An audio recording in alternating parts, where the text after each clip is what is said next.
A little bit about the flute. There are three parts. There's the head, there's the body, and there's the foot. And you put them all together in this way.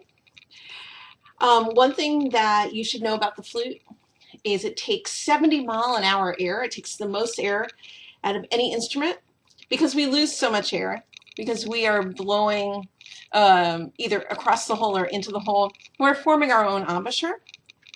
The flute is known for its expressive qualities and also for its technical prowess.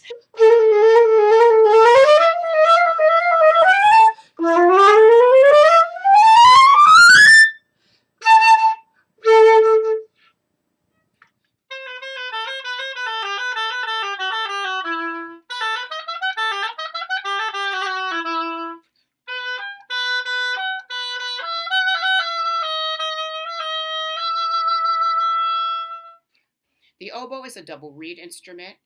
It is part of the woodwind family. It looks a little bit like the clarinet, but it has a conical bore, so it is much bigger on the end. It's wider and it gets very narrow. The biggest part, of course, is the reed, which are two blades tied together, and this is where the sound comes from. The embouchure is actually not that tight. You pull your chin down, close your mouth, seal in with the air, and just don't let air leak out. And you use your diaphragm and you use your air really for the most of getting the sound out. It is a classical instrument, so you use it in band and orchestra, chamber music. I've played jobo or jazz oboe with friends, but it has a very distinctive sound. So often in a band or orchestra, there's only a couple oboes in it. That may sound bad or good, but it's really a lot of fun. You get a lot of solos. You get to play harmony parts. You can hear yourself, and you feel very special.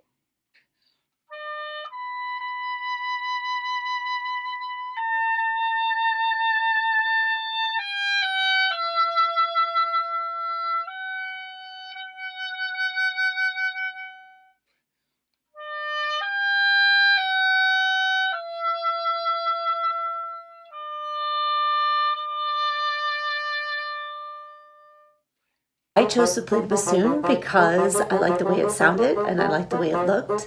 There are some cons and some pros to playing bassoon. The cons are it's an expensive instrument even for a beginner instrument. It requires a little more care and maintenance than some other instruments. It can be frustrating to start with, especially with reeds. And it is a big instrument and you need to be able to reach all the keys to be able to play it. The pros are it has a very large range of octaves, 3.5 octaves. It's a very flexible instrument. It plays in a lot of different types of groups, including jazz, orchestra, band. It's visible from the audience. You can get scholarships if you play well to university. It's a quirky instrument and it's a lot of fun to play. So I hope you will take a look at it and choose to play the bassoon.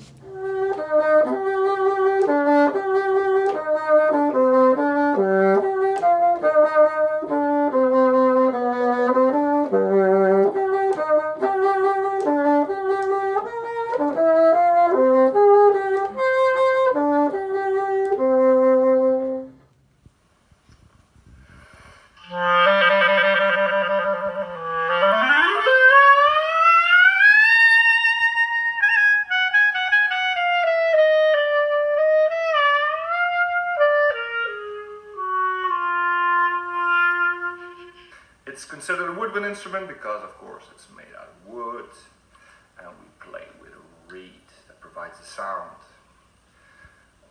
Some of the cool things we can do on the clarinet is play really soft,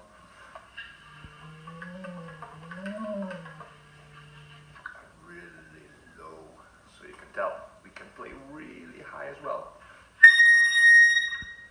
That is almost used in every orchestra, from jazz, folk music, classical music.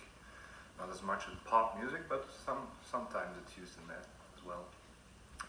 And of course brass band, because it's only brass instruments. It's not used in that. I hope you choose this instrument and that you will fall in love with it like everybody should.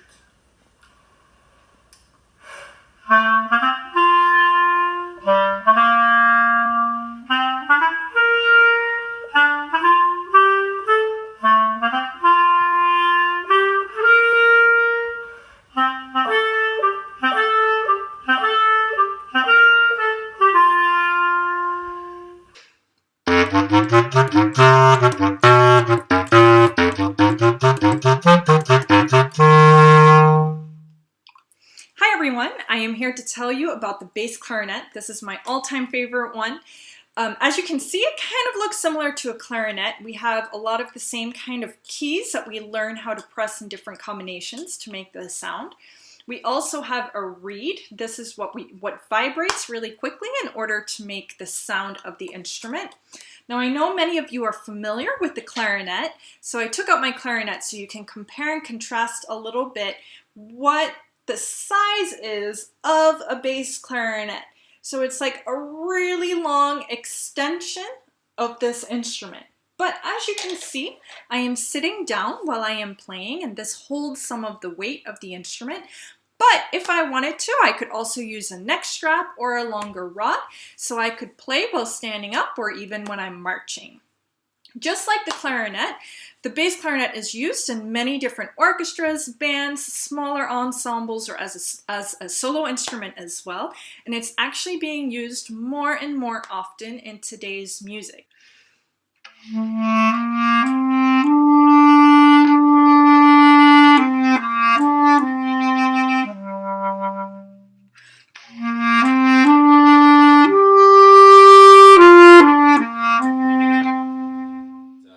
The saxophone is one of the youngest instruments in the orchestra. It was born in the 1840s, invented by a Belgian fellow by the name of Adolphe Sax, hence the name saxophone. And it's probably best known for playing jazz. You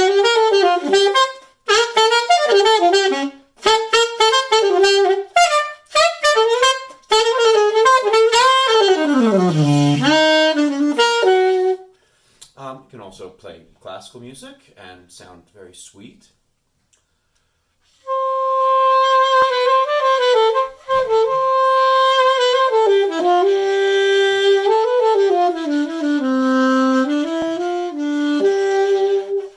This time I have a tenor saxophone. As you can see, if you put it in the laundry long enough, it becomes an alto saxophone. But it's bigger, so it's a lower sound. So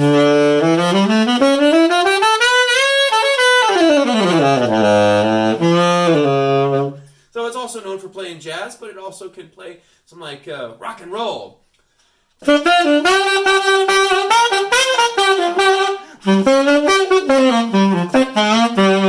this is the big bad Barry saxophone. It can really honk.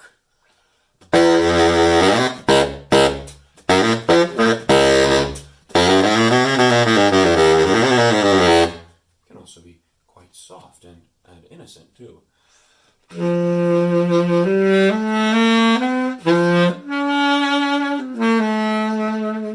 So, mostly responsible for playing a lot of the low notes in the band, though.